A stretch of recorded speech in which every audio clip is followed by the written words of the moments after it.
En el nombre del Padre, y del Hijo, y del Espíritu Santo. Amén. Ven, Espíritu Santo, llena los corazones de tus fieles y enciende en ellos el fuego divino de tu amor. Envía tu Espíritu, Señor, y renovarás la faz de la tierra. Oremos. Oh Dios, que has iluminado los corazones de tus fieles con la luz del Espíritu Santo, haznos dóciles a sus inspiraciones para gustar siempre el bien y gozar de sus consuelos. Por Jesucristo nuestro Señor. Amén. Amén. Raúl, adelante. Bueno, hago una breve introducción para los que, alguno que no viene por primera vez. Raúl ya dio 2 clases. Esas clases las pueden encontrar en el sitio del canal de YouTube del Movimiento. Obviamente que sería bueno que puedan ver esas clases. Y pues, tenemos previsto esta y 2 clases más. Así que sin más detalles, lo dejamos con el expositor. Apago mi cámara y me muteo. Bueno, buenas noches, Adrián. Muchísimas gracias. Buenas noches, padre, y buenas noches a todos los que estáis conectados. Hoy, tercera clase. Vamos a hacer un pequeño repaso de lo que ya hemos visto. Bueno, planteamos el curso, cuáles son los objetivos, ¿no? Y cuál es la metodología a utilizar. En cuanto a la Agenda 2030, pues ya la hemos leído, hemos descubierto qué plantea, ¿no?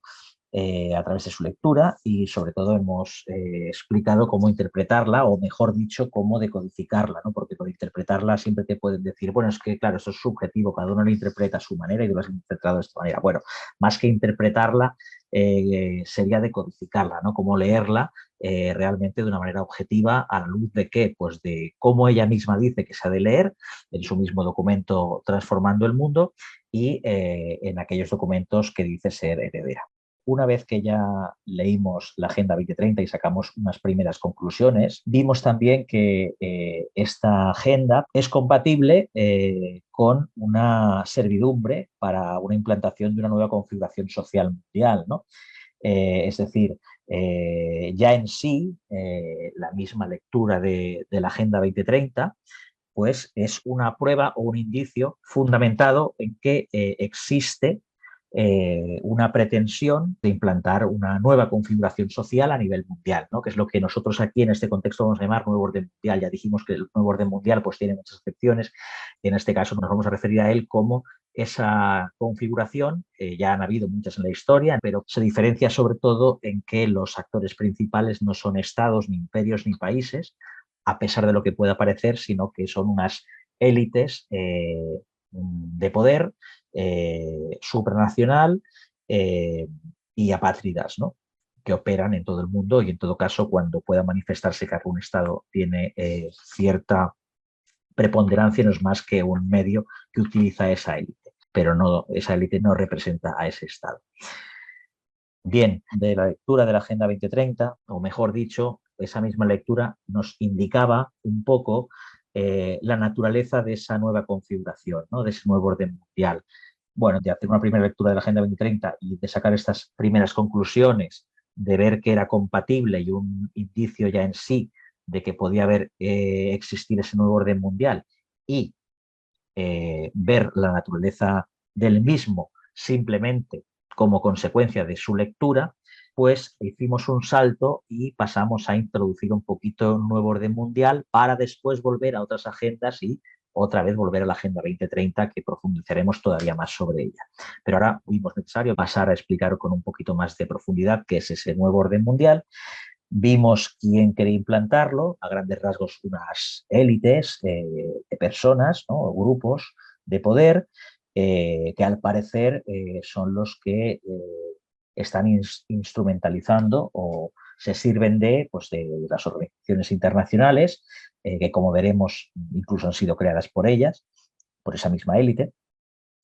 Algunas de esas organizaciones, quizá la más importante es la ONU y todas sus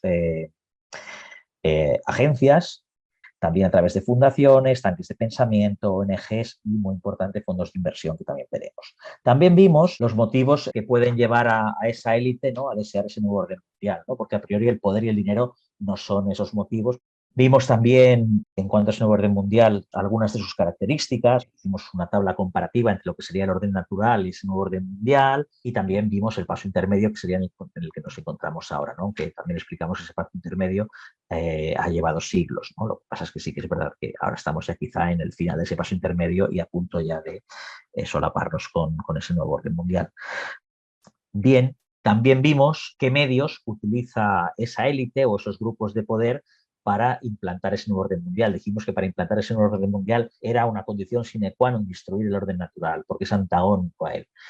Para ello se ha hecho una transición, como hemos dicho, de muchos siglos. Sí que es verdad que en las últimas décadas y en concreto en la última es cuando se está viendo realmente esa transición. Y como digo, esos medios que utiliza esa élite, pues son, por un lado, las agendas, ¿no? Esas agendas globalistas, como es la Agenda 2030, las agendas del Foro Económico Mundial y otras tantas, ¿no? A través también de las ideologías. Otro de los medios es la ingeniería social y otro de los medios es la creación de problemas cuya solución, que también ellos mismos nos ofrecen, pues favorecen ese tránsito. Bien, hecho así un panorama general de más o menos de lo que hemos visto en estas dos últimas clases, ahora toca, vista ya la Agenda 2030, al menos una panorámica bastante general de la misma, y visto ya también una panorámica muy general también de lo que es el nuevo orden mundial, vamos a volver ahora de nuevo a las agendas. Por eso explicamos el otro día qué era el nuevo orden mundial, porque ahora para pasar a explicar otras agendas, tenemos que explicar primero qué era el nuevo orden mundial, al menos un poquito por encima, para ver la conexión entre ambas. Si no, puede ser que, bueno, podrían parecer agendas inconexas. Bien, hemos visto ya la Agenda 2030, que es la que nos ocupa este curso y que después volveremos con ella, pero ahora cabe hacer mención a otra agenda globalista muy importante, que es la agenda del Foro Económico Mundial, para ponerla un poquito en comparación con la Agenda 2030 y ver que ambas apuntan con diferentes metodologías, pero apuntan a un mismo fin y por tanto sirven a esas mismas pretensiones, ¿no? En las dos clases que nos quedan veremos también un poquito más a fondo qué es la ONU y qué es el Foro Económico Mundial, que son básicamente las dos organizaciones internacionales, una de ellas oficial, otra de ellas privada, pero que ambas son, digamos, que las madres de estas dos agendas que estamos viendo. También veremos quién hay detrás de la ONU y quién hay detrás del Foro Económico Mundial, para ver así que son esas mismas personas. También veremos un poquito por encima esas fundaciones, los tanques de pensamiento, ONGs y fondos de inversión, y veremos que también quién hay detrás de todas esas entidades, y también veremos que son las mismas personas. Dentro de esas mismas personas veremos por encima quiénes son esos clanes, esos grupos de personas que están detrás. Y también, por último, veremos algunos documentos que, si bien no son agendas propiamente dichas, pero que sí que inspiran esas agendas. Y veremos también algunos de los medios de coerción por los cuales se está pues, implantando esas agendas y, sobre todo, implantando esa nueva configuración social global. Dicho esto, vamos a ver las agendas del Foro Económico Mundial. Como ya he dicho, hemos visto la Agenda 2030, que es la agenda global de la ONU, pero la Agenda 2030 no hay que verla como algo aislado, sino dentro de un sistema. La Agenda 2030, como hemos visto, sirve a unos fines y es una agenda global o globalista. Pero tenemos otras agendas también que sirven a los mismos fines, ¿no? Y entre ellas pues se complementan, se ayudan y se autollaman. Esas otras agendas o esa otra agenda que vamos a ver hoy, porque no podemos verlas todas, pero quizás las más importantes, como digo, son la Agenda 2030 y la Agenda del Foro Económico Mundial, pues cabe hacer mención a esta última también. Bueno, el Foro Económico Mundial es un foro que se fundó en los años 70 por Klaus Schwab, que fue, bueno, fue su fundador y presidente, aunque auspiciado y apadrinado por ciertas élites que ya veremos también en la clase siguiente. Bueno, este foro pretende ser una especie de grupo de personas, ¿no? Que se juntan una vez al año, suelen ser gente pues, con mucha influencia en el sector empresarial, en el sector económico, y bueno, y debatir un poquito por dónde van a ir las tendencias, ¿no? En el año venidero. El Foro Económico Mundial no deja de ser una entidad privada, por tanto sus decisiones no son vinculantes para la sociedad, pero ejerce una influencia muy grande, de hecho, sobre las grandes empresas, las grandes multinacionales. Entonces, bueno, el Foro Económico Mundial tiene una agenda, ¿no? Tiene un consejo para la agenda global, así se llama ese grupo, ¿no? Que pertenece al Foro Económico Mundial, y ese consejo pues van montando cumbres, ¿no? Sobre esa agenda global. Sí que es verdad que esta agenda está un poquito más difuminada, no es como la Agenda 2030, que se pueda concretar más, pero sí que, bueno, aquí podéis ver el informe anual, ¿no? Pues del Foro Económico Mundial ya en el 2007, ¿no? 2007-2008. Aquí vemos esa cumbre que tuvo lugar en 2015, otra cumbre de la agenda global del Foro Económico Mundial, que tuvo lugar en los Emiratos Árabes, bueno, por poner algunos ejemplos, ¿no? Entonces, si bien, como digo, esa agenda del Foro Económico Mundial está como más dispersa en varios artículos dentro de su web, en algunos informes que publican, en fin, sí que podríamos decir que esa agenda se ha podido sintetizar de manera sistematizada en un documento, una obra que es un libro que se publicó en 2016, que se llama La Cuarta Revolución Industrial, ¿no? Que no deja de ser, pues eso, una agenda. Bien, el término Industria 4.0, si bien no es de 2016, ya se acuñó en la Feria de Hannover, que es una de las ferias industriales más importantes del mundo, que tiene lugar cada año en Alemania. Y bueno, como digo, en 2011 ya se acuñó este concepto de Industria 4.0 para referirse a esa producción industrial, ¿no? En la que todos los productos y máquinas están interconectados entre sí digitalmente, ¿no? Bueno, al margen de los peligros que pueda suponer esa hiperconexión, a priori, esto no tendría por qué tener nada de malo. Pero bueno, ya vemos que esto es ¿no? Pues un pequeño avance. Como digo, en 2016 se publicó este libro que se llama La Cuarta Revolución Industrial. Este libro lo escribió Klaus Schwab, que es el presidente y fundador del Foro Económico Mundial, y es una manera de sistematizar, pues, como digo, la agenda del Foro Económico Mundial, ¿no? Es curioso que esta agenda escrita, ¿no? En la Cuarta Revolución Industrial, se publicó en 2016, justo cuando entró en vigor la Agenda 2030, ¿no? O sea, fueron como dos agendas paralelas también, incluso en su puesta o en su entrada en vigor, ¿no? Si bien de esta última agenda no podemos hablar de entrada en vigor, puesto que no es algo oficial ni tiene carácter jurídico. Pero bien, esa cuarta revolución industrial, como pueda parecer a priori por el título, pues podríamos decir, bueno, es la presentación de un fenómeno, ¿no? Hemos tenido la primera revolución industrial, la segunda, la tercera, y ahora pues viene la cuarta. Hasta ahí, pues, en principio nada que objetar. El problema es que bajo la apariencia de ser un libro que describa una supuesta cuarta revolución industrial, referido a lo que hablábamos antes de la industria 4.0, pues nada que objetar, pero realmente de la lectura de ese libro pues se desprende que no es la presentación de un fenómeno, sino que es una agenda, es un programa. En la descripción del fenómeno muchas veces se escriben cosas como forzadas, ¿no? Describiendo cosas que todavía no han pasado, sino que se pretende que pasen, con lo cual ya no estamos describiendo nada, sino que estamos induciendo a que esas cosas pasen, ¿no? Y además, pues siendo un programa para que esas cosas pasen y para que cuando esas cosas pasen y se presenten como un problema, pues también dar esas soluciones, que esas soluciones facilitan la implantación de esa nueva configuración social global. Por lo tanto, ese libro, esa agenda, ese programa llamado la Cuarta Revolución Industrial del Foro Económico Mundial no deja de ser otra agenda global, al igual que la Agenda 2030, por eso decíamos aquí que es un plan, ¿no? Es un plan transformativo, ¿no? Porque en la página 13 dice, ¿no?, que esa cuarta revolución industrial supone nada menos que una transformación de la humanidad. Bueno, una transformación de la humanidad. Dice también que en su escala, alcance y complejidad, la cuarta revolución industrial no se parece a nada que la humanidad haya experimentado antes. Por tanto, es algo que no tiene parangón en la historia. ¿Y en qué dimensión no tiene parangón? En la dimensión del alcance. Es decir, ¿Os acordáis cuando veíamos también la Agenda 2030 y la leíamos en su propio documento, ¿no? Pues que también dijimos que era un plan global y que era un plan, pues ellos mismos decían que no tenía precedentes en la historia. Bueno, pues esta agenda, la de la Cuarta Revolución Industrial, tampoco tiene precedentes en la historia y esto lo dice la misma Agenda Cuarta Revolución Industrial.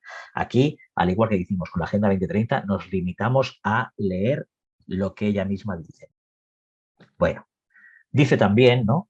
Pues que esa Cuarta Revolución Industrial nos está obligando a repensar, ¿no? Entre otras cosas, qué significa ser humanos. Pues vemos realmente que es una agenda transhumanista, ¿no? Una agenda que facilite esa transición hacia el posthumano, ¿no? Por eso dice qué significa ser humano, ¿no? Quizá para ellos pretenden que el ser humano signifique otra cosa, ¿no? Acabe siendo, mejor dicho, otra cosa, porque para significar otra cosa hay que ser otra cosa. Bueno, en este mismo libro también este señor nos invita pues, a pensar en la convergencia de las distintas tecnologías, ¿no? Como las físicas, las digitales y las biológicas en lo que llama la Cuarta Revolución Industrial. Bueno, esto lo dice Ana Patricia Botín, presidenta del Banco Santander, otra globalista también conocida, y que escribió el prólogo a la versión española del libro de Klaus Schwab, que es esta agenda de la Cuarta Revolución Industrial. Bien, entonces de alguna manera ya nos está aquí diciendo, ¿no?, que esas tecnologías, su potencial ya no solo se basa en que esas tecnologías independientemente tengan una capacidad transformadora impresionante, que la tienen, sino además cómo entre ellas se van a integrar, ¿no? Cómo se van a integrar y entonces de alguna manera van a multiplicar esa capacidad transformativa, ¿no?, de lo que quieren transformar, que ya nos están diciendo que, ¿no? No solo la sociedad, que también, sino el mismo ser humano.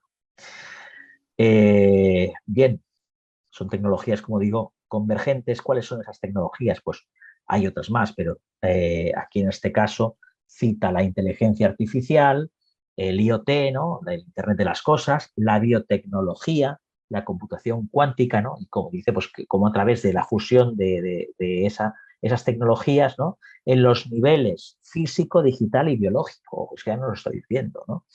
Primero que esas tecnologías pues ya tienen un potencial muy grande. Fusionadas o combinadas pueden tener un potencial transformador impresionante hasta el punto de subvertir la misma esencia del ser humano y evidentemente de toda la realidad social. Entonces, además de todo esto, ya nos añade, por si nos quedaba alguna duda, que esa fusión se llevará además, ¿dónde? ¿En qué terreno? En el terreno físico, en el terreno digital y en el biológico.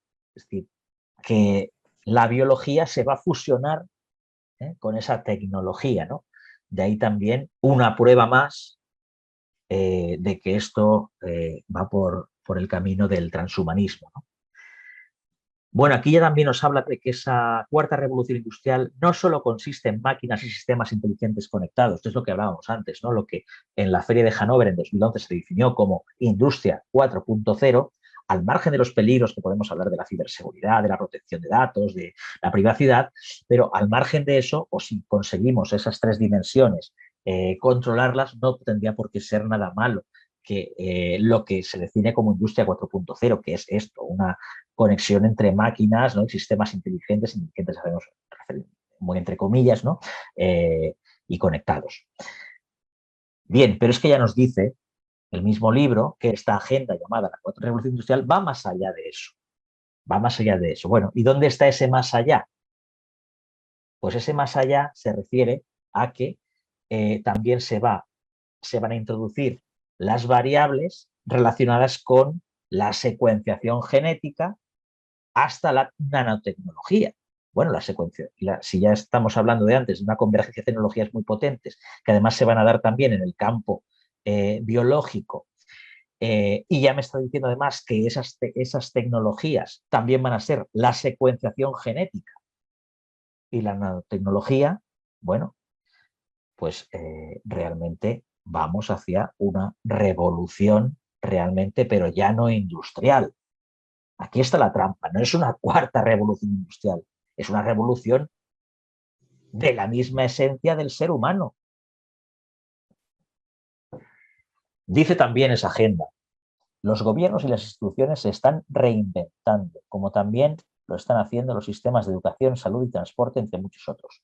Esto nos recuerda a la Agenda 2030, que hablaba que era algo pues transversal, que ocupaba todos los sectores de la sociedad. Bueno, pues aquí ya lo vemos, ¿no? Gobiernos e instituciones se están reinventando. A ver, los gobiernos e instituciones no se están reinventando. En todo caso, eres tú, señor Klaus Schwab, el que estás diciendo que quieres que se reinventen. Es decir, tú quieres que se reinventen, ¿no? Y por tanto, aquí está la trampa, ¿no? Los gobiernos e instituciones se están reinventando, ya dan por eso, se están reinventando y en consecuencia tal. No, pero es que no se están reinventando. Tú quieres que se reinventen, ¿no? Y entonces, de alguna manera, de así lo estás induciendo. No solo así, sino también de otras maneras, pero aquí, en lo que nos ocupa, pues así lo estás induciendo, ¿no? Bueno, también habla, pues eso, de esa reinvención, ¿no? Que no se están reinventando, sino que se pretende que se reinventen, y si se están reinventando de manera inducida por estas élites, ¿no? Pues de los sistemas de educación, de salud, de transporte, de muchos otros. Es decir, esto es algo transversal, abarca todos los sectores de la sociedad, al igual que la Agenda 2030, ¿no? Luego habla también de sociedad global, ¿no? Todos los actores de la sociedad global, los gobiernos, las empresas, la academia y la sociedad civil tienen la responsabilidad de trabajar conjuntamente. Bien, por tanto es algo mundial, algo global, globalista, con una Agenda 2030. Pero es que además aquí también, vuelvo a decir otra vez, las empresas, la academia y la sociedad civil, es decir, abarca todos los sectores habidos y por haber de la sociedad, con lo cual es omnipresente. Esto también nos puede hacer pensar si se trata acaso de un proyecto totalitario, ¿no? Porque en el momento que abarca a todos los sectores de la sociedad y a todo el mundo, de alguna manera, si esto se llega a implantar, pues bueno, no hay escapatoria, ¿no? Por lo tanto, no es algo que nos den la opción a un grupo de humanos de salirnos de esos planes, pues de esa élite, ¿no? Bueno, pues como digo, es un plan de acción de alcance global promovido por el Foro Económico Mundial de corte transhumanista, con un gran potencial transformador y que afecta a todas las esferas de la sociedad, además, cuya implantación compete al sector privado y al sector público. Esto ya es una definición que he hecho en base a lo que hemos leído. Bueno, si veis las clases anteriores, es una definición, salvo lo de corte transhumanista, es una definición bastante parecida a lo que es la Agenda 2030. Que no es que la Agenda 2030 no apunte al transhumanismo, sino que, bueno, esa implantación de ese nuevo orden mundial tiene como muchas dimensiones, ¿no? Pues la Agenda 2030 y la Agenda Cuarta Revolución Industrial trabajan para la misma pretensión, coordinadamente. En la mayoría de campos se solapan, pero bueno, en algunos pues cada uno se especializa, ¿no? En este caso, pues la Cuarta Revolución se especializa también en este tema del transhumanismo. Bueno, por dar un toque de atención sobre este exceso de conexión, ¿no? A Internet, ¿no? Que estamos conectados ya no solo con los teléfonos móviles, sino con los ordenadores, si fuera poco también con relojes, también con los electrodomésticos de la casa están conectados a Internet, en fin, según Iberdrola, en 2016 habían unos 6.500 millones de dispositivos conectados y que para 2025, de todo un par de años, se prevén que haya más de 20.000 millones, ¿no? Cuando estamos nutriendo esa Big Data, mucha gente puede decir, bueno, no pasa nada, ¿no? O mucho va a ser para fines comerciales. No, ni mucho menos. Esto va a ser para una hipervigilancia y un control social exagerado. Lo que pasa es que aún no lo vemos porque, además de necesitar esa transición, esa Big Data también necesita de muchos años, de mucho tiempo, de nutrirse de muchos datos, ¿no? Y después, a través de esa capacidad tan alta de computación que existe, pues podrán elaborar los perfiles pues casi a la perfección de cada uno de nosotros, ¿no? Y insisto, no para fines comerciales, como podría parecer, que eso es lo que menos nos tiene que preocupar, sino para otros peores, como son el control social y la privación total de libertad. Bueno, algunos datos para tener en cuenta, ¿no? Bueno, otro enfoque revelador de esta agenda que estamos tratando, que es la agenda llamada Cuarta Revolución Industrial, bueno, pues dice ella misma, ¿no? Hoy en día hay muchas explicaciones del crecimiento global más lento, ¿no? Y dice que abordará dos de ellas. Bueno, dos de ellas para decir que el crecimiento global se refiere al crecimiento económico. Es más lento, es el envejecimiento y la productividad, ¿no? Que están, entre ellas relacionadas, ¿no? Parece ser que inversamente, ¿no? De manera inversamente proporcional. Es decir, esta agenda tiene una visión utilitarista del ser humano. El ser humano es un medio y no un fin. Aquí el fin sería la productividad o ese crecimiento, ¿no? Ese crecimiento que no estaría al servicio del ser humano, sino estaría al servicio de quién, de un grupo de seres humanos, que además ellos mismos se creen como de otra especie, ¿no? Por tanto, también nos cuadra un poquito con aquello que vimos de esa visión gnóstica que estas élites tienen del ser humano, ¿no? Como el grupo de lo que sería el rebaño, por tanto, un grupo que no está dotado de personalidad ni de dignidad, y ellos que serían realmente las personas, ¿no? Por así decir. Bueno, también dice, la tendencia general es que un mundo que envejece está destinado a crecer más lentamente. Bueno, aquí nos plantea un problema que no existe. Este problema es irreal. No es verdad que un mundo que envejece está destinado a crecer más lentamente. ¿De qué sirve crecer más rápidamente si no servimos a esas personas viejas, que son personas con dignidad y son un fin en sí mismo, ¿no? Entonces, ¿a quién estamos sirviendo realmente? ¿A las personas o a otra cosa? ¿O es que ellos, esa élite, consideran que los demás no somos personas, que por ahí van los tiros? Bueno, como decíamos, ellos plantean un problema que no existe o lo crean, o en este caso lo plantean siendo inventado porque este problema no existe, y dan por hecho que sí, que existe, y entonces en consecuencia, aquí está la trampa, nos plantean, nos dan en bandeja su solución. ¿La solución cuál es? Pues que la revolución tecnológica provoque un mayor crecimiento de la productividad. Pues por tanto, oye, apuntémonos a esta revolución tecnológica. Pero señores, antes de ver si la solución es la correcta o no, el tema es que ese problema, en este caso, no existe, es mentira. Bueno, pues ya podemos ver un poquito, ¿no?, que esa cuarta revolución industrial pues, se propone como solución tecnooptimista, ¿no?, al falso problema creado, para que esa solución, pues como digo, sea aceptada, ¿no?, y beneficie a esos planes de la élite. ¿Por qué? Porque implantando esa solución que ellos nos dan, que no es ninguna solución porque no hay ningún problema, pero implantando esa solución que ellos nos dan, que la revolución tecnológica provoque un mayor crecimiento de la productividad, nosotros nos apuntamos a la revolución tecnológica sin pensar más allá de sus consecuencias, y esa revolución tecnológica pues beneficia a los planes de la élite. Esa cuarta revolución industrial, pues al igual que la Agenda 2030, pretende regular todos los aspectos de nuestras vidas y sirve a los mismos propósitos. Por lo tanto, exactamente lo mismo que la Agenda 2030. Bueno, vamos ahora con el gran reinicio. Hemos hablado antes de la agenda, en singular, la agenda del Foro Económico Mundial. Ya hemos dicho que es una agenda más dispersa, no está tan sistematizada como la Agenda 2030, si bien está dispersa en varios artículos de la página web, en muchas publicaciones en revistas, pero sí que tenemos una sistematización de esa agenda, por así decir, en ese libro llamado La Cuarta Revolución Industrial. Bien, ese libro salió en 2016, en 2020 apareció lo que llaman algunos un cisne negro, que fue la pandemia del COVID. Aquí no entraremos en si fue provocada o no, pero en cualquier caso ahora nos da igual para lo que estamos analizando. Da igual si el fenómeno fue provocado o si fue espontáneo. El caso es que ese fenómeno fue muy bien y adelantó sustancialmente los planes de esa élite,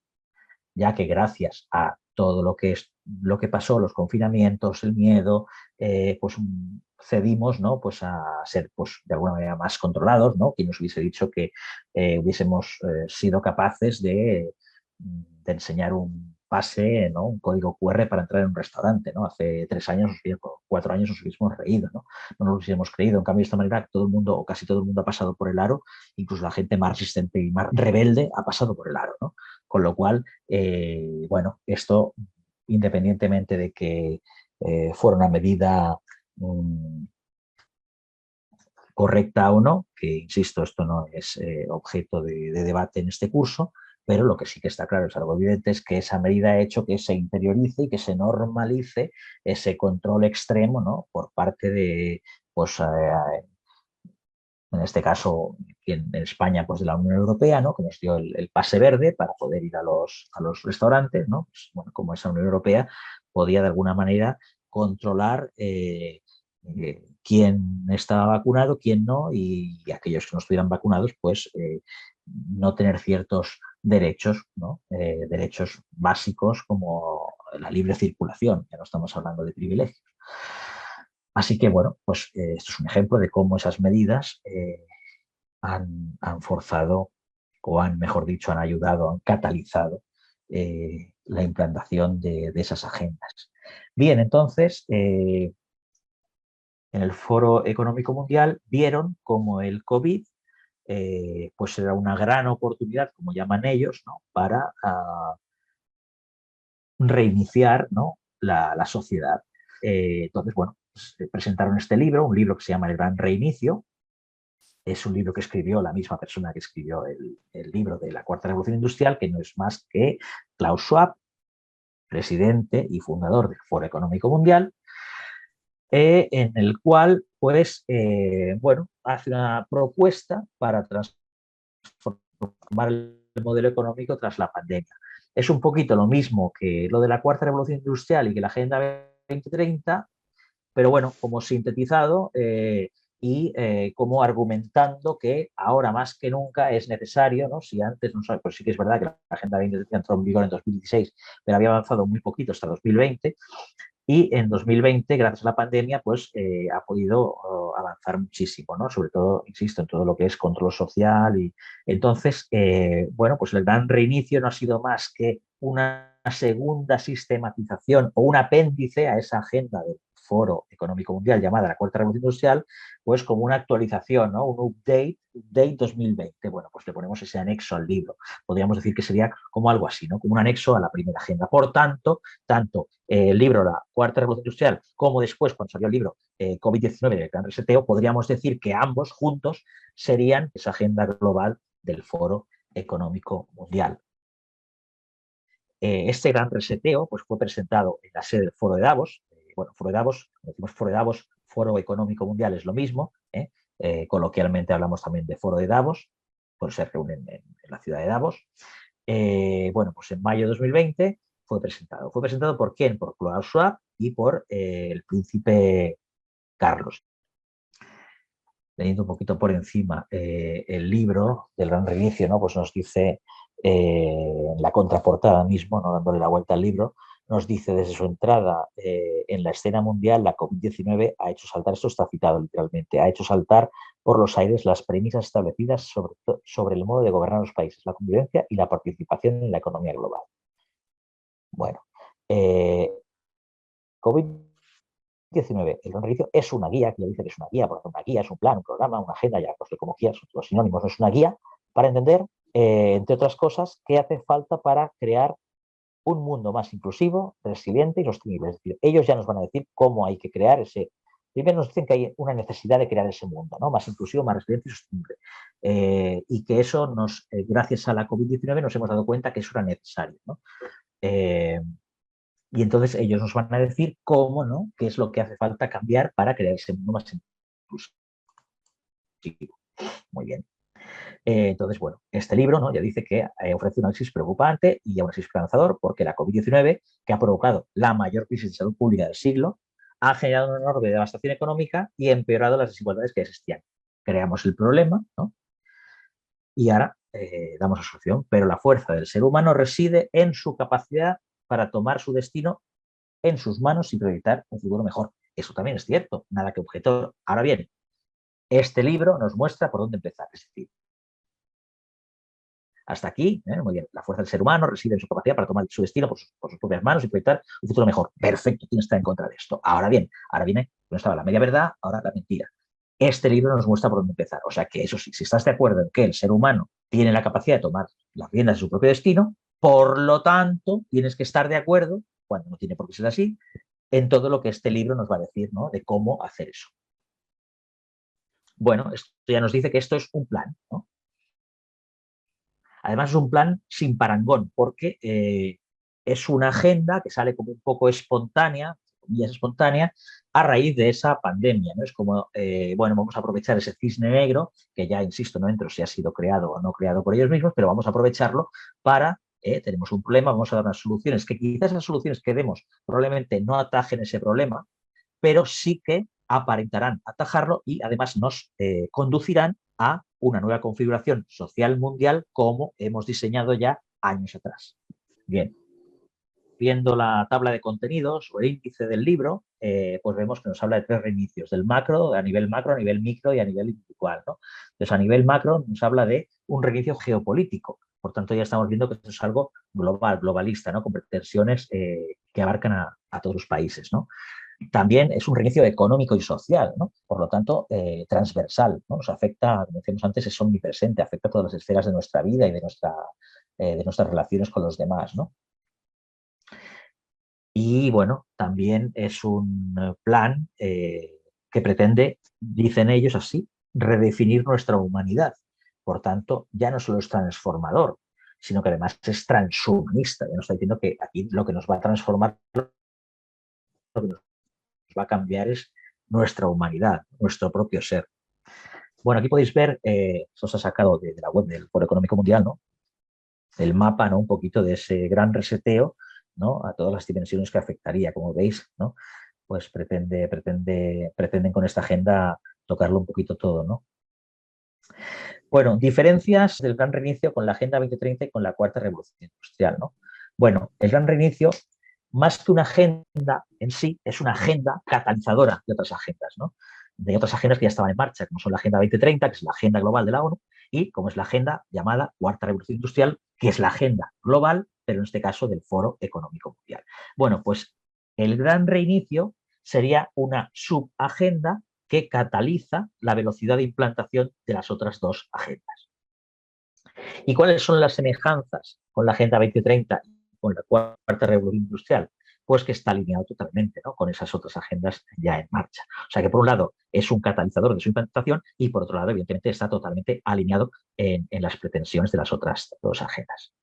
Bueno, hemos visto ya las 2 principales agendas, la Agenda 2030 y hoy hemos podido ver por encima la agenda del Foro Económico Mundial, que no son más, como dijimos el otro día, que medios para, esas agendas son medios para acabar implantando ese nuevo orden mundial, que ya dijimos también otro día que para llegar a implantar hay que primero destruir o deconstruir, como ellos llaman, el orden social natural, ¿no?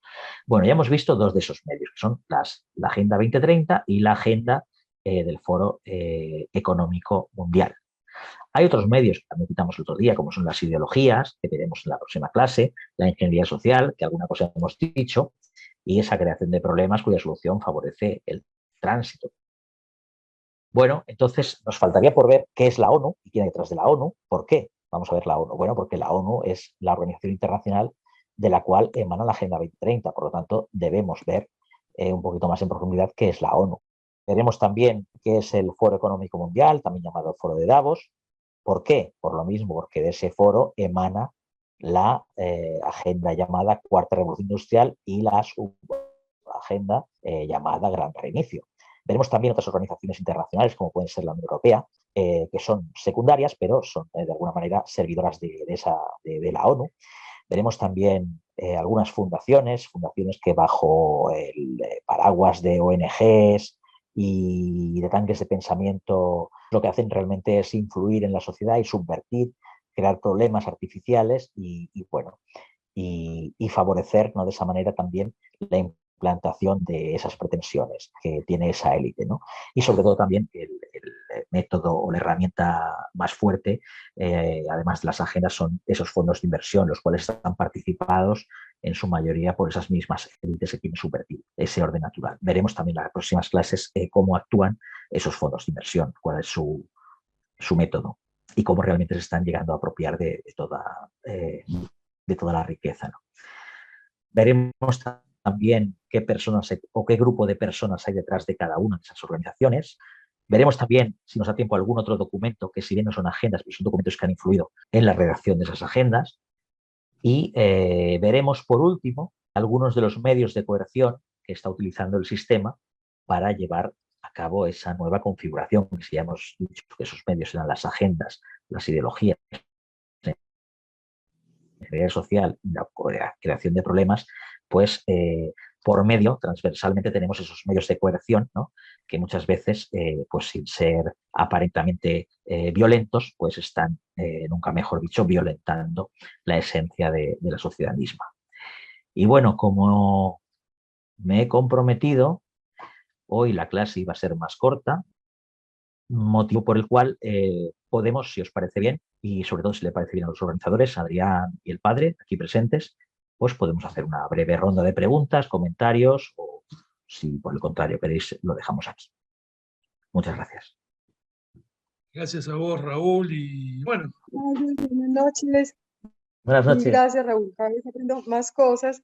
Te pregunto algo que no sé si suena ingenuo, pero de las naciones, mejor dicho, el Foro Económico Mundial, ¿van personas de qué tipo de cada nación o cuántas naciones están involucradas?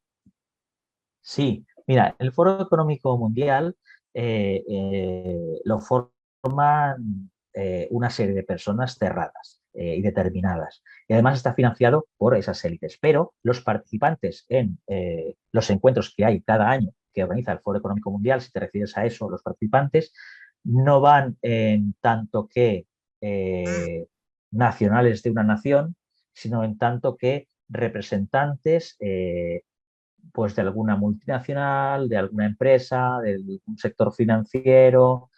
Bueno, por un lado, hay una lista de gente que van invitados por ese Foro Económico Mundial, los cuales estos van sí o sí, o al menos son invitados. Y luego, para que parezca un poquito más, como más abierto, puede ir cualquiera, pagando evidentemente la inscripción. La inscripción es millonaria, es decir, seguramente es una barrera por la cual no todo el mundo puede estar. Pero además, con eso que consiguen haciéndolo abierto todo el mundo, uno, que parece que es algo transparente, no pueden decir, bueno, esto no es algo cerrado, porque como viene todo el mundo, aquí lo decidimos entre todos. No, realmente lo deciden sus amos, ¿no? Pero podemos decir que lo deciden esos miembros del Foro Económico Mundial o esa comisión. Y esas personas que van allí, ya sean invitados o sean los que se apuntan pagando para, pues, para hacer networking y esas cosas allí, ¿no? Pues de alguna manera esta gente lo único que hace es recibir todas esas instrucciones. Pero como esa gente que va allí van de alguna manera a estar en la vanguardia de lo que se cuece en el mundo económico y financiero, pues no van a poner ningún obstáculo pues, en asumir gustosamente esos dictados, ¿no? Mil gracias, Raúl. Gracias a ti, Beatriz. Además, bueno, no sé si habéis oído hablar de los ESG, ¿no? Bueno, los ESG serían como unos indicadores, ¿no? de buena conducta o de responsabilidad social corporativa de las empresas, ¿no? Y vemos cómo el Foro Económico Mundial está definiendo cuáles son esos ESGs, cuáles son sus valores, ¿no? Y entonces, a través de eso se está puntuando a las empresas, también a través de los objetivos de desarrollo sostenible, ambos son compatibles. Entonces, luego tenemos los grandes fondos de inversión, ¿no? Que invierten de manera deliberada en aquellas empresas que cumplen con esos estándares. Por tanto, el Foro Económico Mundial dice, bueno, los que no pasen por este aro no van a ser participados de esas inversiones, que además esas inversiones las hacemos nosotros mismos a través de los fondos de inversión, cuyos amos son nuestros mismos propios amos. Y por otro lado también, ya no tanto en la dimensión del Foro Económico Mundial, sino más en la dimensión de la ONU con la Agenda 2030, los países donde invierte, es decir, la inversión pública, ¿dónde se realiza? Pues se realiza en aquellas empresas que cumplan con los objetivos de desarrollo sostenible. Si tú tienes una empresa y no cumples con los objetivos de desarrollo sostenible, no tendrás derecho a financiación pública, no tendrás derecho a que la administración pública contrate con tu empresa, ¿no? Por lo tanto, de alguna manera te están dejando fuera del mercado. En fin, no sé si he contestado tu pregunta, Beatriz. Sí, hola, muchísimas gracias. Uy, perdón. Gracias a ti. Sí. Hola, bueno, soy padre? Pablo, no estoy con el vídeo, hola, pero Pablo. Una pregunta, a ver, igual es un poco absurdo lo que voy a decir, no lo sé, pero ¿no nos estaremos preocupando demasiado con esto cuando todas las políticas que quieren promover y potenciar son suicidas? O sea, digo, al final la gente que las lleve a la práctica, pues no sé, o sea, es un suicidio colectivo, por así decir. No sé, que si al final la gente que viviese lo que propone la Iglesia de verdad, pues al cabo de unos años, pues toda esta gente acabaría muriendo y se supone que la Iglesia en principio se seguiría manteniendo, o la gente cristiana, pues por los valores y virtudes, entiendo yo. Igual es una idea un poco absurda No, lo que no, estoy para nada. planteando. Para nada, Pablo, muy acertada. Mira, el problema es que, y por eso hacemos este curso, es que han calado hasta en los cristianos, ¿no? Muchos Ya, cristianos, pues bueno, por desconocimiento, siguen esos dictados, ¿no? Pues realmente no saben lo que están haciendo. Entonces, claro, si todos los cristianos fuéramos conscientes de estos, pues mira, no nos tendría que preocupar, ¿no? Porque como tú bien dices, al final pues montaríamos nuestra sociedad paralela y como somos tantos, que aunque digan que somos menos, ¿no? En los últimos siglos, pero seguimos siendo muchísimos, pues seguramente podríamos sobrevivir. Pero el tema es que la mayoría de cristianos no saben ni de qué va esto. Y por eso la importancia de alertar. muchas gracias. Gracias a ti, Pablo. Muy bien, pues no sé si hay alguna otra pregunta. Rodolfo me parece que está intentando hablar, pero tiene el micrófono cerrado. Ahí está, ahí lo abrí. Muy bien. Raúl. Hola, Rodolfo, ¿qué tal? Gracias por todo, ¿qué tal? Gracias a ti, hombre. La pregunta mía va orientada a conocer, si es que se puede, cuál es el grado de influencia actual, verdadera, que el Foro Económico Mundial tiene sobre los gobiernos también, y no solo sobre los ejecutivos de empresas, porque en declaraciones así sueltas que uno puede encontrar, vemos que Klaus Schwab presume de que hay toda una playa de gobernantes que han sido formados en esta manera de pensar, ¿cierto? Por el Foro Económico Mundial. Y da, por ejemplo, casos como Trudeau en Canadá, ¿cierto? O el mismo presidente de Francia. Así es, Rodolfo. El Foro Económico Mundial influye en los gobiernos, a mi entender, de dos maneras. Una, como tú bien dices, tienen un programa que se llama, ahora no recuerdo el nombre, Jóvenes Líderes Globales o algo así, donde forman a futuros potenciales líderes, ¿no? de naciones, como pueden ser Trudeau, que salió de allí, Macron y otros tantos. Y otros tantos que forman, que luego no aparecen en ningún sitio, porque ellos, claro, forman a todos, ¿no? Forman a cuantos más mejor, incluso partidos antagónicos tienen ahí puestas a su gente siempre, ¿no? Entonces, de alguna manera, el Foro Económico Mundial influye en los gobiernos poniendo a su gente. Eso por un lado. Pero no olvidemos quiénes son los dueños del Foro Económico Mundial.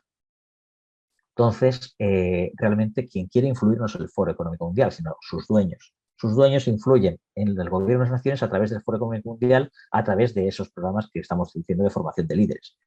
Pero no olvidemos que también influyen en la ONU, y la ONU influye en los gobiernos, influyen en muchos tanques de pensamiento que también influyen en las decisiones de los gobiernos, influyen en los fondos de inversión que compran la deuda soberana de los gobiernos.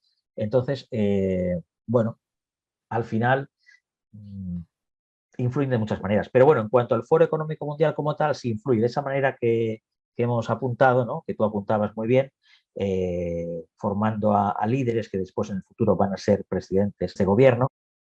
Y por otro lado también influye de otra manera, porque en las cumbres o en las reuniones anuales del Foro Económico Mundial también se reúnen políticos. Lo que pasa es que aquí, a diferencia de las asambleas generales de la ONU, aquí los políticos, de alguna manera, de lo que se empapan en esos foros no son de decisiones, por así decir, tan vinculantes o tan formales, pero sí que de alguna manera son influenciados, ¿no?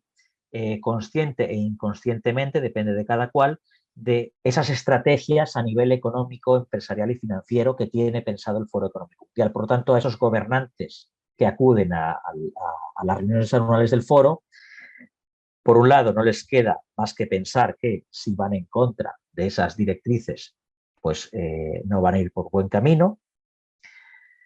Y por otro lado, ellos mismos saben que de alguna manera cuando se les invita allí no es a modo honorífico o a modo participativo para darle opinión, sino es a modo de escucha por dónde van las tendencias y encárgate de que en tu país vayan por aquí, facilítanos el camino. Sí, o sea que es una manera de influir pues, de una manera subrepticia, pero muy eficaz. Perdón, Raúl, ¿me dejas acotar algo? Claro, claro. Muchas veces, por ejemplo, acá en la Argentina, Milei era un hijo directo del foro de ¿cómo se llama?, de Davos. Y de la misma manera Sergio Massa. Estás hablando de dos, y lo mismo de pasar en España y en todos los países del mundo, ¿no? Y muchas veces la influencia, más allá de que hay algunos que son realmente malvados, la influencia es por una cuestión de tendencia. Como decía Raúl antes, me parece a mí que muchos se suben a la ola por una cuestión de no quiero estar en contra de lo que mi entorno, mi empresa, mi núcleo sostiene.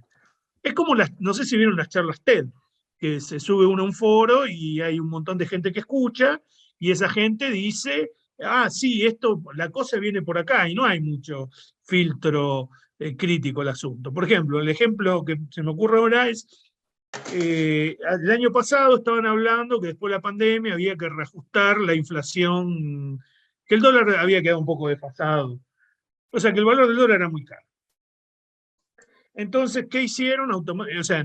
¿Qué iban y le decían a la gente? El año que viene va a haber inflación en el dólar, como ellos controlan la Reserva Federal, este año que hicieron, subieron las tasas, hubo inflación en Estados Unidos, y también en España y en Europa, inflaciones desconocidas hasta ese momento, porque uno arrastró lo otro.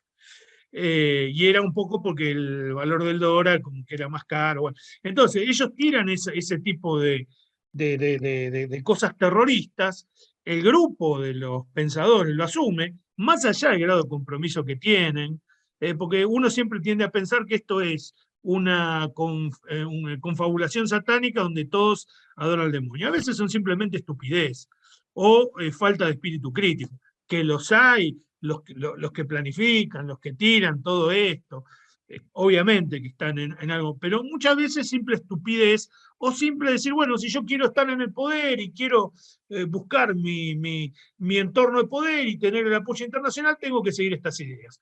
O a veces hasta se compran de buena fe, ¿no? No sé si estás de acuerdo conmigo, Raúl, o dije una pavada muy grande. Sí, totalmente. Luego están evidentemente los tontos útiles y los que no son tontos, pero simplemente pues quieren sacar tajada de esto y no tienen escrúpulos. Así que nada. Bueno, no sé si había alguna... Santiago dice que sería bueno incorporar algo sobre la agenda de la OMS, CA y de la Constitución, que en el 2024 quieren implementar un reglamento sanitario internacional. No sé si en otras clases lo hablarás. Vale, sí, bueno, teníamos pensado hablar de la ONU y de sus agencias, entre ellas la OMS. Bueno, si da tiempo, pues sí, podemos también comentar esto que propone Santiago. Gracias, Santiago. Bueno, acá Wilson... Hola. Sí, perdón, padre, habla. Claudia Hola. Tiene la mano levantada hace ya un buen rato. Perdón, Claudia. Hola. Sí, no, ¿me escuchan? Hola, Claudia. Sí, Claudia. ¿Qué tal? Buenas noches. Bueno. Sí, no, o sea, por lo que vengo escuchando, a mi entender, entonces es como que a nivel mundial, global, entonces los países o sea, los verdaderos gobernantes serían ellos, o sea, no hay Estado que gobierne. Entonces, entonces, ¿qué podríamos hacer nosotros? Creo que es un poco complicado, claro. ¿no? ¿Qué podemos hacer nosotros? Claro. A ver, sí que hay estados que gobiernan, pero unos más, otros menos, pero la mayoría, en mayor o menor grado, son títeres o son correas de transmisión, son delegaciones de ese poder internacional, ¿no? Sí que es verdad que algunos estados pues tampoco ha llegado tanto, ¿no? Pero está por llegar, o al menos la pretensión, mejor dicho, la pretensión de esas élites es que al final esos estados acaben siendo eso, puras correas de transmisión o delegaciones, ¿no? Evidentemente estamos en esa transición, todavía no hemos llegado ahí, con lo cual decir que los estados no pintan nada también sería exagerado. Los estados todavía pintan. pero sí que es verdad que pintan poco, sobre todo los del mundo occidental, pintan muy poco, muy poco, muy poco. Son correas de transmisión básicamente de ese poder mundial. Eso por un lado. Pero también es verdad que... En la Argentina la ANCHAM está. Sí, y fíjate que muchos de los que también hacen apología contra ese orden mundial, a mi entender están errados porque lo que quieren es como recuperar la soberanía de los Estados-nación, ¿no? Es como mundialismo versus Estados-nación. Bueno, a ver, vamos a ver, los Estados-nación, entendidos modernamente, entendimos como los entendemos ahora, también nos han robado la soberanía. Así que es verdad que esto es un robo todavía mayor, ¿no? Porque de alguna manera se está unificando ese robo, se está concentrando ese robo en un poder mundial. Pero es que los Estados-nación ya son un robo de la soberanía legítima y natural de las sociedades políticas naturales, ¿no? Entonces, bueno, de alguna manera, incluso yendo más allá, podríamos decir que esos estados-nación, que ahora muchos ponen en boca y quieren, como se hacen sus defensores, no se dan cuenta que esos estados-nación ya fueron creados hace siglos por esas mismas élites o por los abuelos de los que ahora son los miembros de esas élites, precisamente como facilitador hacia esa transición a ese nuevo orden mundial, porque sí que quizá era imposible robar el poder legítimo y concentrarlo en unas élites financieras y bancarias, pero sí se hacía la transición haciendo creer al pueblo que hacíamos una revolución, y pues se concentraba ese poder en los estados nacionales, los cuales también han sido no solo infiltrados, sino esas élites a través de sus préstamos, porque de alguna manera han hecho préstamos, han comprado deuda a esos estados, han financiado guerras a ambos bandos, siempre para tener esclavizado al perdedor y al ganador, pues eso, a lo largo, esa práctica repetida a lo largo de las décadas, ¿no? Pues lo que ha hecho es que había una transferencia de riqueza hacia esas élites, y realmente incluso esos estados-nación que ahora llamamos, realmente ya son prácticamente títeres de esos poderes, pero ya no tanto porque obedezcan o estén vinculados o porque se ejerza presión sobre sus líderes, que también, sino porque es que realmente ellos son los dueños de esos estados, son los dueños de nuestras industrias, son los dueños de nuestros recursos naturales, son los dueños de todo. Entonces, nos tienen pues muy pillados. Y a lo último, ¿qué podemos hacer? No tengo ni idea, Claudia. Ojalá pudiera decirte, vamos a hacer esto.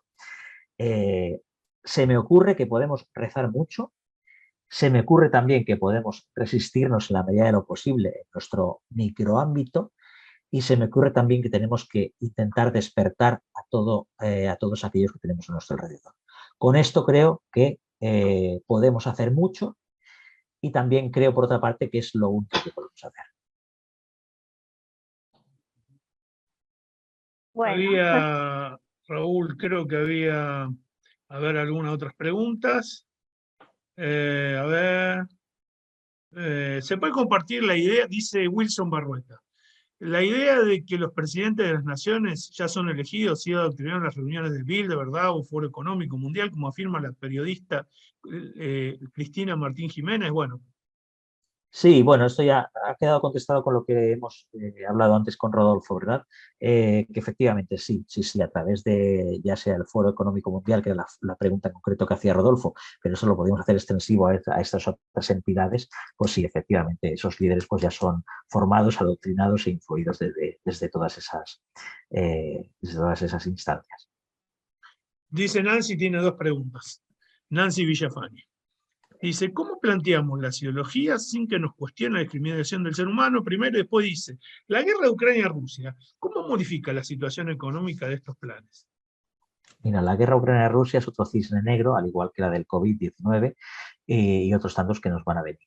Es una guerra totalmente artificial, creada o como mínimo inducida por estas élites, y cuya solución va a beneficiar a esas élites, tanto por su transferencia de poder como por su transferencia de riqueza. Gane quien gane, no sabemos cómo acabará la cosa, pero gane quien gane, va a acabar favoreciendo a esas élites mundialistas. También pregunta Nancy, estos planes, agendas y demás están muy organizados. ¿Desde cuántos años atrás viene esto? Bueno, esto no se podría fechar exactamente, pero así a grandes rasgos, pues bueno, quizá desde que murió nuestro Señor Jesucristo, podríamos decir ya que hay algún grupo, ¿no?, que intenta subvertir ese orden natural, pero bueno, seguramente con mayor o menor éxito, pero así de alguna manera cuyos protagonistas son los que ahora mismo tenemos, podríamos decir que unos 200, 300 años. Aunque evidentemente se está viendo florecer ahora, ¿no? Pero esto lo llevan trabajando y planeando hace ya pues, mínimo 200, 300 años. A ver si hay otra. Dice que, bueno, había una pregunta que hablara de la discriminación, para que no te consideren que estás discriminando por la ideología. ¿Cómo lo podés plantear? Imagino que Nancy lo que quiere decir es, cuando vos te planteas en contra de alguna ideología, te tildan de discriminador. ¿Cómo lo podemos plantear para que eso no suceda? Bueno, piensa que esto ya está pensado para que te retrates como discriminador, con lo cual la escapatoria es, bueno, es un laberinto sin escapatoria, ¿no? Yo creo que hay que pues, pedir al Espíritu Santo que nos ilumine para poder decir la verdad tal como es, sin endulzar nada, pero también decirlo con mucha caridad. Así, bueno, si la persona interlocutora no tiene maldad, probablemente acabe como mínimo entendiéndonos, y si la otra persona pues realmente está embebida de soberbia o de protervia, pues poco se puede hacer. Para el padre, ¿cómo influye la Iglesia en esto? Uy, madre. Menuda pregunta y bien comprometida. Vamos a ver, no sabría dar una respuesta unívoca porque la Iglesia somos todos los bautizados y hay de todo. Hay gente que evidentemente estas cosas las está viendo venir y están levantando voces de alarma ya desde hace muchos años, y hay otros que se han entregado completamente a esta ideología globalista. Antes hablaba Raúl de los tontos útiles, pues desgraciadamente en la Iglesia también hay mucho tonto útil. Hay más tontos útiles que masones reales, de eso estoy convencido totalmente. Por eso esta pregunta yo no sabría responderla, precisamente por eso, por esa variedad de posiciones que hay dentro de la propia jerarquía eclesiástica. No sé si esto responde a la pregunta, pero es lo que se me ocurre en este momento. Bueno, otra pregunta de Nancy dice si el Vaticano tiene algún documento sobre la nueva era.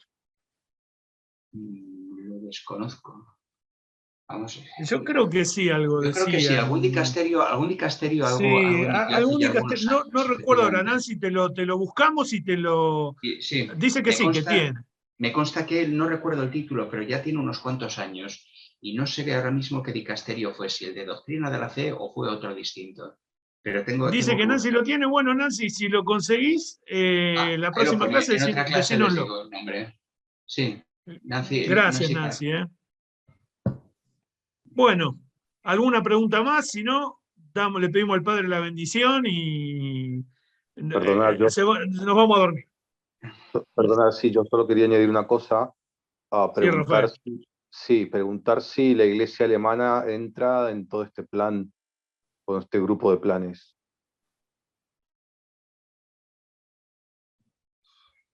Pues no sé, Raúl o Padre, no sé quién quiere contestar. Yo no sé si lo hacen conscientemente, pero que evidentemente hay una agenda en buena parte de la Iglesia alemana, eso está clarísimo, y además una agenda claramente rupturista con lo que ha sido la tradición de la Iglesia, la tradición milenaria de la Iglesia. Y una agenda rupturista que no es de hace 4 días, ya viene de mucho tiempo atrás. Las corrientes teológicas que se vuelcan en el Concilio Vaticano II procedentes, bueno, hay un dicho por ahí, el Rin desemboca en el Tíber, me parece haber leído un artículo titulado así, donde analizaba precisamente todo el tema de la teología alemana y todo el giro antropocéntrico que experimenta la teología en torno al Concilio Vaticano II y posteriores. Todo el proceso sinodal que estamos asistiendo ahora mismo en Alemania es absolutamente rupturista con la tradición de la Iglesia y abiertamente, vamos a ser claros, cismático. Ahora mismo Yo personalmente considero que lo que tenemos en Alemania es un cisma de hecho, no de derecho porque no ha sido declarado, pero vamos, un cisma clarísimo. Yo no sé si es una asunción de la Agenda 2030 descaradamente, sabiendo, como nosotros sabemos ahora mismo por las lecciones de Raúl, lo que la Agenda 2030 engloba, o simplemente es otra agenda, pero también disolvente totalmente. Antes Raúl decía que remontaba toda esta conspiración, digamos, a la muerte de nuestro Señor Jesucristo. Yo la remonto mucho más atrás, al seréis como dioses, que dijo la serpiente en el jardín de Edén. A partir de ahí, bueno, el liberalismo tiene raíces bíblicas. Seréis como dioses, vais a ser vosotros los que digáis lo que está bien y lo que está mal, al margen de cualquier ley natural. Pero bueno, un poco ya en plan... Nancy está diciendo, efectivamente, que es el pontificio para el diálogo interreligioso y vale, perfectamente, ya... Jesucristo portador de agua viva, efectivamente, justo, es ese documento. Ese documento es Nancy. Digo, Amalia, perdón. Vale. Pues ya lo tenemos localizado. Gracias, Nancy, por el aporte. Y bueno, padre, si Raúl tenés algo más que decir, sino que el padre nos dé la bendición. Nada, que muchísimas gracias al padre, a Adrián, a Ricardo, que hoy no está por aquí, y a todos aquellos que os habéis conectado, y pues un placer estar un ratito con vosotros. Bueno, pues entonces concluimos con colaboración con la que concluimos siempre estas clases. Te pedimos, Señor, que tu gracia inspire, sostenga y acompañe nuestras obras, para que todo nuestro trabajo comience en ti como en su fuente y tienda siempre a ti como a su fin. A ti que vives y reinas, inmortal y glorioso por los siglos de los siglos. Amén. El Señor esté con vosotros y que la bendición de Dios Todopoderoso, Padre, Hijo y Espíritu Santo, descienda sobre todos vosotros y os acompañe siempre. Amén. Pues buenas noches a los que estamos en España y buenas tardes, me parece, al resto de Hispanoamérica. Como dicen por ahí algunos, a los españoles del otro hemisferio. Está muy bien. Así que, bueno, gracias Raúl, muchísimas gracias padre por acompañarnos siempre y bueno, nos vemos Dios mediante el miércoles que viene con la 4ª clase. Muchísimas gracias a todos, que tengan buenas noches, buenas tardes y que Dios los acompañe en esta lucha.